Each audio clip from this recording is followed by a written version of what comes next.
Well, hey, I'm glad we got a chance to talk about it. So, hey, let's just introduce ourselves again, and we'll just take it off, right? So, Yeah, I'm glad you're back. By the way, Limb and Lattice is up again. You've had a bit of a hiatus, but you're back. we're back. Yeah, so back in the United States again now, back on the mainland. So easier to interact with people, interact with companies, and it's not back in the way it was. It's not. It's no longer a company. And when Yeah, we moved to the islands, I kind of ceased operations as a company. But Lim and Lattice is back as a kind of an experience and information sharing community. awesome. Well, we're definitely aligned on that for sure. Um, what do you want to do for 2025? What's your first goal for the community? Let's say. Yeah. I think what I figured out throughout 2024 is that there are some, I guess, industry challenges that I think are maybe not showing up quite yet, but I think will show up. Mm-hmm. So I started talking about this stuff on LinkedIn a little bit about machines, materials, supply chain, kind of seeing how things are moving in some ways away from us in O&P and our needs, Yep.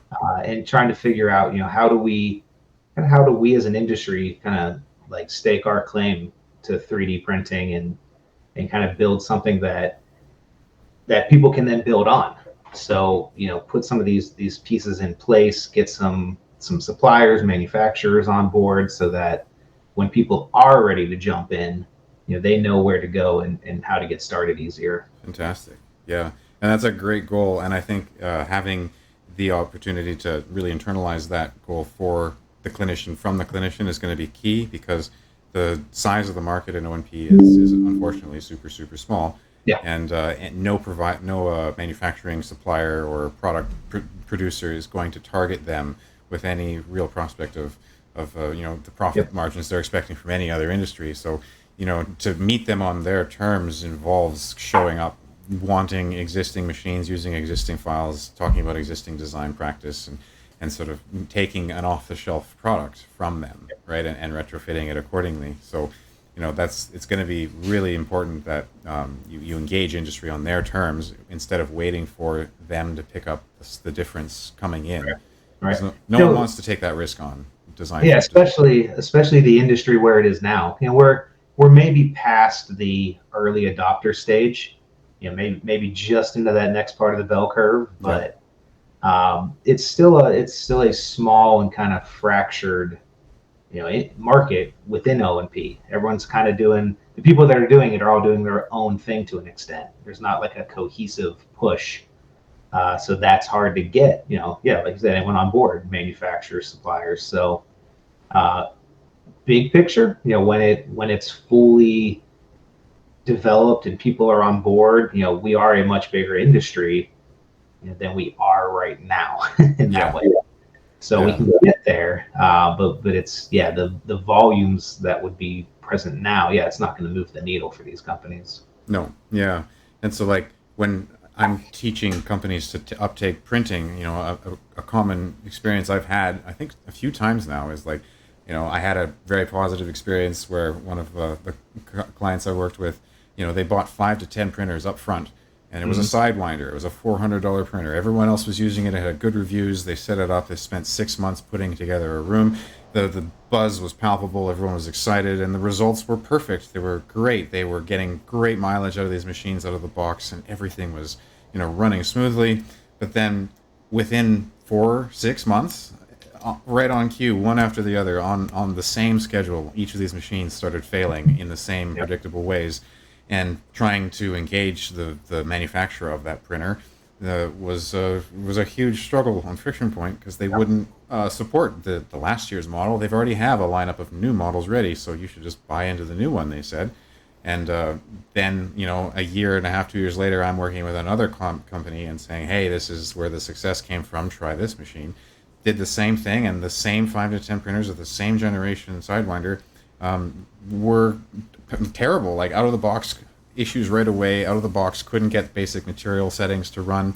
Gantries were off and alignments were off, and so as a consultant, it was really frustrating for me because I couldn't even rely on the model of the time in printer recommendations to be a reliable enough model, because I'm coming up against the consumerism and the rapid product turnover that capitalism has sort of inserted into this sort of race to the bottom, right, of Yeah, printer definitely. hardware, right? Has that been your experience too? Yeah, I mean, obviously, I'm familiar with the Sidewinder, so that's what a lot of my early Limb and Lattice work. That's what I used. That's what I presented videos on. So that by that point it was the Sidewinder X2.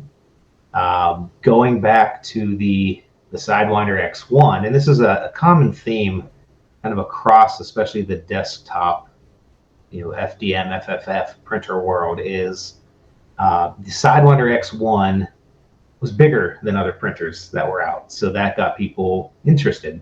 Yeah. Dive Design is the first time the guys over there were using them, and they kind of introduced me to it. And the X1, I know it had issues. I think there were ribbon cable issues, some things maybe with electrical problems, and then it was the X1 V2, V3. I think by the X1 V4, this was before I ever bought one, but my understanding is the X1 V4 got to be pretty good, and then they came out with the X2. I might have some of the numbers off, but then the X2 was like all those past things put into a new model, and that's really the way it goes. Is these companies seem to introduce the race to the bottom, get something cheap out, and compete with all the other cheap ones. Maybe you add a feature here or there, and a lot of times, unfortunately, those features that they're trying to sell become the flaws. Mm-hmm. Yeah. Uh, and then it's up to the community to then come in, figure out fixes, figure out upgrades, these things, and then the company turns around and builds that into the next model and releases it as a pro or a plus or whatever they're going to do, or a V, the next version. So like the Sidewinder X2, that to me that had gotten to the point where it was a really good, solid printer, especially at the price range and the size. I know people in O and P. This was 2000. What was that? 2022, I think, around that time, and yeah, about 3 years ago. So I think it got some traction. I know quite a few people who got them, used them. People were using them in business, and it was going well. Um, and then yeah, they discontinued it. They went to the Sidewinder V3, and this was right around the time Bamboo came out, and that really changed things for people. Everybody then needed Clipper and needed all these other things. So Mm-hmm. I think the V3 did not have Clipper. It had some other things, and then Bamboo came out, and everyone just scrapped their latest generation that didn't have Clipper, and everyone was rushing to like get out their Clipper printer at that point. Yeah. Um, the V3 was barely out before then they came out with, or the X3 was barely out before they came out with the X4, and then that had issues. So I think they're now onto the X4 plus S1, if I'm getting the name right, and that S1 is now the fixed version. So my recommendation on any of that would be, it's kind of the way I think about cars too, is like never buy the first generation of a car, never buy the first generation of a printer. Wait for the problems to be found out, wait for reviews to come out, give it 6 months or a year, and then they'll probably come out with an update that's fixed to the problems and makes it more of an out of the box usable printer. Yeah. Well, the weird thing that I've noticed too is that, I mean, if you compare 3D printing, the 3D printing industry overall right now, the byproduct of capitalism is this like turnover of product development. Every 2 years or 1 year, you're getting a new product with ideally a cheaper price. In 2024, there were 165 companies within the U.S. that were offering a 3D printer at the desktop level, and that's a hugely oversaturated market. If we were to Yeah. go like just one step over into the neighboring realm of CNC machines, if you want to go look at CNC machines and how many companies offer those in the market, there's 10. There's 10 notable CNC companies that offer a printer, and the shelf life of that printer is 5 to 10 years. Mhm. Right, and they're not ideating to try and get out every 1 to 2 years. They're ideating once a decade, and their service and warranty and parts and the intended lifespan of that product is so much higher and reliable and maintenance free because of it. right? And there's a weird disconnect with how 3D printing is running that show, and sort of like it's really been affected by capitalism, I think, overall for it. Yeah, well, that's a lot. That's way more than I thought there would be. If you wanted to attract startups, I think that's what 3D printing has been wanting to do for a long time. Everyone wanted to get into it. Everyone wanted to sort of buy into this market that was expected to grow. Right, it's supposed to grow by like 24%, 25% year over Yeah. year until about 2030. So there's a huge expansion taking place, and lots of startups are taking note. But as a result, we're getting this race to the bottom. And so the 2 to 3 year lifespan of a 3D printer is contrasted very poorly against anyone else. And so if we want to take a stand, we got to sort of make that definition known. We have to sort of raise Yeah. the bar as an industry and sort of only accept or vote with our dollar on what makes a good printer. So what do you see as being the best thing to consider when buying a 3D printer? Like if I'm a clinician and I'm looking to buy 2 to 3 to 4 printers at once and stand up an affordable solution, what do you look for in a printer? Yeah, so I've been through kind of several different kind of companies and iterations of things. So I've experienced some of this. So I started off. I started off as a designer, and I was outsourcing printers or the print jobs. And then I was like, all right, let me start printing myself. So I still consider myself a designer, but the printers are my tool. So I was like, all right, I better figure this out and learn these things. So I started with resin, a large format resin. It wasn't for me. Um, Moved on to an Creality Ender 3 V2. So kind of like everyone else, I got the cheapest desktop printer to start with, and I immediately just destroyed it and turned it into what I wanted. So I bought the extender kit, made it 500 millimeters tall, upgraded the hot end, ended up changing the firmware to the point where it was just a shell of what it had been. It had the stepper motors, a couple pieces of the frame. I'd replaced all the wiring basically, and I finally, I ended up probably had like $1,500 into it, but I had a printer that like really worked for what I wanted. It was I think the bed on that was 225 square, and then I had it at 500 millimeters tall. So I could print basically anything in O&P that I wanted to print: test sockets, covers, the tallest Symes prostheses, whatever it might be. Um, and then I had one of those cheap Creality stepper motors melted down, Hmm. and it basically took the printer with it. I could have rebuilt it, but at that point, things have kind of gone beyond what I was even at with that printer, because things change so fast. Yeah. So that taught me, a few lessons that from there that is when I got kind of beyond personal printing and exploring, and I joined a company. So I joined Presque Isle Medical Technologies and the branch of that, Shore Prosthetics, which took me down to the Virgin Islands. And as part of that, so I was doing centralized design, and our model does decentralized fabrication. So we have a 3D printer on site at each office, because a lot of our offices don't have a lab. Hmm. We kind of have a mobile service. So having a printer with everybody, really just lets us cut out shipping and a lot of those things and get the product to where it needs to be fast. But to do that, we had to have a printer that could just work. And we're still working on, in that desktop range. So we ended up with the FL Sun V400 Delta printer, advertised at 410 millimeters. Realistically, you get about 378 Wow. of height. That's a So discrepancy. yeah, it's the deltas have a cylinder and then they have a cone on top, and they count the cone when you really can't use that volume. So it's the way a lot of the marketing is, like flow rates, volume in that regard, speed. Like a lot of those aren't real numbers, and that's part of that race to the bottom. Is advertise your absolute best case scenario that either people aren't going to hit or aren't going to need, or it's not real at all.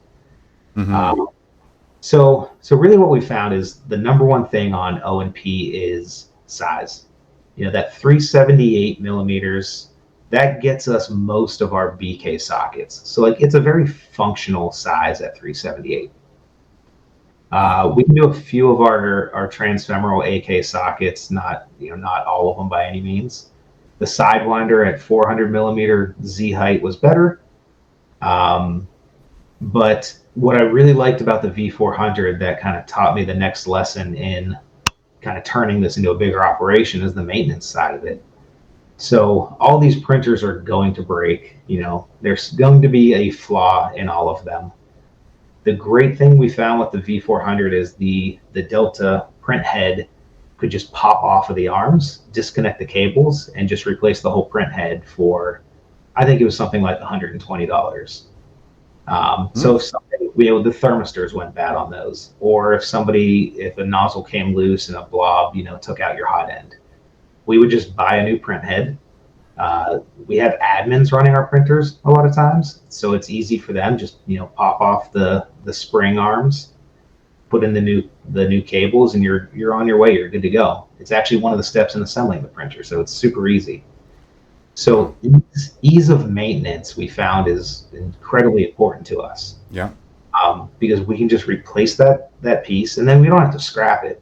What they would do is they would send it to me or to one of our other sites that's a little better at working with the printers, and we would just swap the thermistor, and now we have the next one kind of refurbished and ready to go. So if the next one breaks, we just ship ours to them real quick, and we just had this kind of maintenance cycle that the pieces that go bad just pop on and off, and that worked really well. Then FL Sun discontinued the V400 and replaced it with, they call them the S1 and the T1. And it's a totally over-engineered machine. It's not any bigger on build volume. It costs 3 times more. It's got an enclosure and overpowered fans, and it tries to print at 1,000,000 miles an hour and all those things. But the hot end, that whole effector piece that we used to pop on and off, you can't take it on and off easily now. So that's the biggest thing is all right, if this is out in the field and it breaks, you totally took away our ability to work on these machines. Yeah. And that is something I've seen across the field of the 3D printers is, a move towards proprietary and over-engineered and all these things to try and keep up. Because the race to the bottom already happened. Where do you go from there? All right, now you add fancy features. Yeah, exactly. Well, so as a clinician then, just from what I heard then, from that is we want a high Z height as one of the first things to look for in an FDM printer. That is always my initial filter. Yeah. If it's below 350, I don't even think about it. Yeah. And if you're looking at high Z height printers, then you also have to consider how easy are they to service and whether or not they have swappable parts. I know that when I found the Bamboo Labs printers, and those have a low Z height, so not the best here, but the cool thing about Bamboo, identifying key features is that the A1 Mini and the A1 and the X1, they all share the same print head. There's no difference between them. And there's several parts that are clearly interchangeable. And once you see that between all of their models, it's I can take the print or the nozzle from one into the other. You've got something where the swappability and this sort of ease of parts and finding parts is gonna win in looking for a new printer. And my understanding is, I don't have a Bamboo, but they're very good about having a marketplace for parts, right? You can get any piece of their printer you need. Mm-hmm. Yeah. I've been more than impressed. They have an app with a camera. They've got a heated bed. It does self-leveling. It does self-vibration adjustments. It has a bunch of wizards. It reminds you for maintenance. It has QR codes for YouTube videos. It's got a Thingiverse store built in for sharing files and stuff. It goes on and on. They did it right. They did it really, really well. And it shows. I mean, it absolutely changed the market. It did. Bamboo reset everything, and then it's a copycat market. So everybody wanted to make, an Ender 3 or a Prusa. Now then they started making them a little with this feature or that, add in a BL touch sensor, make them taller, and then it was just Bamboo. So now everything's a Bamboo, or a Bamboo clone, I should say. Yeah, exactly. And now I do see them starting to get bigger now. The Creality K2, I think, is up to 350 millimeters. So it's okay, that one starts to be usable. Rumors are the new Bamboo is going to be bigger. Yet to be seen. Mm-hmm. Well, what do you think about some of the other bigger names? Because I think, we're talking about printers so far that are between $400 to $800 to $1,000, Yeah. right? But then above that, there's a few printers in the $2,000 to $6,000 to $8,000 range, like the Prusa Prusa MK3 or the Raise 3D or the Yep. Ultimakers, right? What are your thoughts on some of those bigger names that are more expensive? Yeah, I think they're well. So a couple of things. One, I think some of those seemed to stop innovating, and a Very lot of fair. innovation came from the community and came on the lower end. And maybe some of those printers got caught, in technology and in reliability. Like the cheap stuff caught up to them, and where are they going to go from there? So, 5 years ago, I think absolutely there was a reason to look at those machines. I guess the commercial grade or professional or kind of whatever you want to call it, prosumer. Those machines used to offer something more. They had that more reliability, better parts, better service and tech support with them. I think everything's kind of caught up to that, and then waiting to see where do we go next. So, as the bamboo style Core XY printers get bigger, if that's where they go, if they become more expensive and get bigger, well, they're going to become a Raise 3D. That's what Raise is and was. Yeah. And Flash Forge and some of these other ones. So there's that whole class that personally I haven't gotten into them too much. I did. We got a $3,500 printer that was 500 millimeters tall, and by the time we bought it, it was a couple years old and kind of out of date already, and it had some proprietary firmware and user experience and those kind of things, which, if it's done right, is great. If it works, it works. Yeah. What I found is this printer was no more reliable than any desktop printer. Like a fuse went bad, stepper motor went bad. It's all the same things. Yeah. And you're So right. what are you getting for the extra money is becomes the question. And I think it got to the point where the answer was nothing. So, why spend the 3,000 if you can spend the 600 and get an equal output? So I think we're in a weird spot right now where the low end raced to the bottom, and now they're actually coming up in price. And it's like, what 2025 might show us, like, where is this going to shake out, and like, how are people going to go from here? What are they going to do? Because Yeah.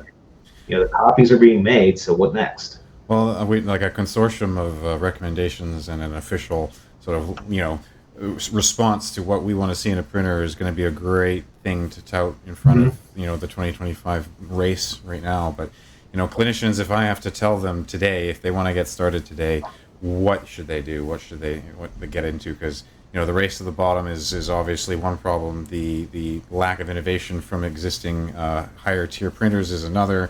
And reliability and the ability to be a technically savvy to tune everything is an unrealistic expectation, I think, for Right. beginners, right? So like all three options have just sort of put you into a tough spot. So how I feel I've been working around this, and maybe you can speak more about it, is that initially, if I'm bringing a clinic on for training, it's like, hey, buy 2 or 3 printers, have them in house, get your hands dirty, start working on things and see how it works. Get frustrated, see what money buys you for $600, $800, and when you're ready, decentralize and outsource. Go find a print farm. Find someone to print for you, because if you can do the design, someone will be happy to print for you. And there's the businesses out there that spend full-time effort and energy learning how to stand up a Prusa farm or a print farm, or someone who would be happy just to take your files and print all day. So agnostically finding someone like that is very much an option, and is almost the only resort. Is that if you don't want to deal with it, get out of the industry altogether. Just become virtual. Do you feel Right. like that's an approach that's worth considering, or too risky, or what's your experience? Yeah, I think if done right, I think it sounds good. So it's not too much different from like the service bureaus, the Fast Radius or whoever else. Like they have the expensive printers. They have NJF, SLS, like, and that's how I started, was sending stuff to them. Hmm. And sometimes that was good, and the part came back good. Sometimes it came back, they ran their printer at different settings than, and I know Brent talks about this of you can run these printers in certain ways. Like you can tune it and calibrate it and run it with settings that are like ideal for O&P or settings that are ideal for another industry. Mm-hmm. And it's no different, with a filament print farm. Like, are you running for speed, or are you going to slow down and run it for strength, or what are you going to do? Exactly. That print going to be calibrated to thickness, because the best way to make something look good sometimes is to under extrude it. Which makes it less strong. You're right. But Less bonded. but there are issues with that. So it's like you got to make sure that you verify that what you're getting back is what you want, and the only way to do that is to know what you want. And a lot of times that comes from the dabbling. Get one figured out yourself, and it's I think it actually has a lot of correlation to design software too. Like obviously I'm big on Mesh Mixer. It's free. I love that part of it because it allows everybody to try it and get started. But at some point, the value of the free software is in learning what is worth paying for or not. Yeah. There's only one way to learn that is by doing the work. Free comes with limitations, and it's like by jumping in and getting your hands dirty and doing it, you learn what's worth paying for. Yeah, and you learn the value. I have this conversation all the time with Taika 3D when I do sales for design automation. Custom insole providers, depending on their software proficiency, could be communicating to me in spreadsheets and shoe sizing matrices and values in weight and pressure, or they could be communicating to me in plaster and trying to come to terms over a group of 3 or 4 people what the right answer is. And if you don't have that proficiency in defining a digital benchmark, right, you almost can't participate. Like, you need to get into the digital tools yourself, play with the simple ways of defining a correct outcome, and then doing it 100 times, and then realizing, hey, this is definitely what I want, and being able to talk about it in terms of lofts and meshes and triangles and Z heights and extrusion widths. And so this way of defining what the digital outcome is starts from an introduction to just in tools of any sort. It doesn't have to be the big tools, small tools. Knowing digital tools is going to help you define that. And for printing, if you're going to outsource, having a printer in-house and knowing all the problems that come about from printing in TPU, for example, or knowing about how to slice a file so that you don't get infill voids, you take all that on and you just show up to a 3D print farm with, hey, here's the code for your machine, here's the material I want you to buy, here's the file I've designed for this material and this code, can you run it and ship it to me in 2 days? They're going to print your code to your spec every time because you were able to define it. You were able to give them every piece without having them guess and fine-tune and test and sample, right? And if they won't, that's a great way to weed them out. It is, yeah. So, green flags for a print farm. Have you ever done, if you had to look for a print farm, have you ever looked around, and what would you look for in a vendor? Because I've had to do that once or twice, and one of the biggest ones for me is that if they have poor communication, or if they have limited materials and they're pretty rigid in what they want and won't do, or then they're not for you because again, their proficiency and mastery of their own field is very limited, obviously, right? So they need a proficiency in design, they need to be able to recommend, they need to know their materials, and that's again that mastery that I'm looking for in a print farm. Yeah, I think that's the important thing. At the very basic level, the important thing to know is that there's a language to all of this. There's a language to designing, there's a language to printing. And it's, if nothing else, you have to learn some amount of that language. You don't have to be like fluent in it, but you have to be conversational in it if you want to do this. And it's no different than anything else. If you're going to, manufacture, and if you're going to talk about carbon fiber or, plaster or whatever it is, like there's stuff that goes with that you have to be able to communicate on. So it's no different. It's just a fabrication method. It may be a little more complicated in the end because there are, technologies to it. It's not just using your hands to make something, but it's a language that can be learned. And you got to start there. But because if you don't, you're gonna get pushed whatever people want to push on you. That's what sales is for. Yeah. And like if you let yourself be sold, you'll probably end up unhappy and with something just sitting in a corner collecting dust. Yeah. And I meant, like, even then, at the end of the day, as a salesman, I'm not worried about being sold something. I'm worried about whether or not I have the proficiency to catch what a poor sale looks like. Like a very mature and literate like user, a person who you're marketing to. That's the key in my view, because if I can be sold something and it checks every box for me, then like I'm more than happy to be sold. But Yeah. it's when you are maintaining ignorance, or you don't want to learn something, or it's just out of your realm, so just like get it out of my hair. And then when a salesman comes into that approach, that setting, and sells you something, then anything can happen. And I think O&P has had a lot of that experience where there's a lot of lack of understanding, and then Yep. in that setting comes a sale that is not conducive to what they want. There's a paperweight of a printer and a carver that has proprietary file types sitting in the hospital for 3 years, non-used, because the one technician who got trained left.